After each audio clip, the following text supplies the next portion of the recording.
Welcome everybody to yet again another edition of Blacks in Motion right here at BVN at 8. And as always, it's your sports guy Clif here giving you the hottest news in sports out there right now. And on this week's segment, we're going to talk football. We're going to talk preseason games and injuries, and we're going to talk about somebody signing in Pittsburgh and some of the fans not being happy. Yeah, I know it sounds crazy, right? But we'll talk about that a little bit later. Now, talking about these preseason games and injuries. Now, for a long time, players have said that they don't want to play that many preseason games. They're meaningless and all that jazz. But owners want to continue to put butts in the seats, sell tickets, sell concessions to make money. We've heard things thrown around like, we'll take away preseason games but add on regular season games, but there is no future looking that's going to happen. Like, there's no compromise between the players and the owners. Well, in the meantime, you have some major players going down specifically to ACL injuries. I saw a list earlier today. It was real long, but some of the people that stood out on that list was wide receiver Jordan Nelson for the Green Bay Packers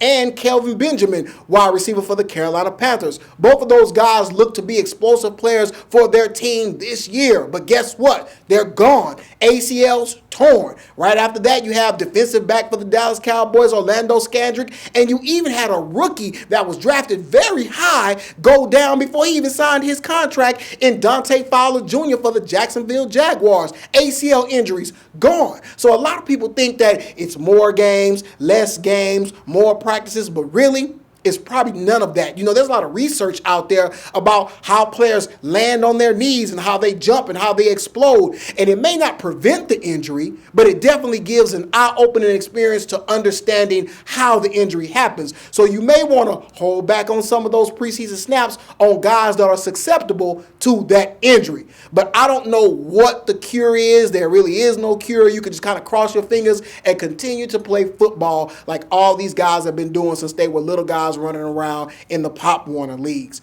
So yeah, hopefully there'll be no more players going out with ACL injuries, and we just hope that this leads up to players being more aware and real good football and good football games that we see on a week-in, week-out basis. So go ahead and stay logged on, and when we come back after the break, we'll talk about a quarterback signing in Pittsburgh that's bringing about some protesters. Go ahead and stay logged on right here at Blacks in Motion.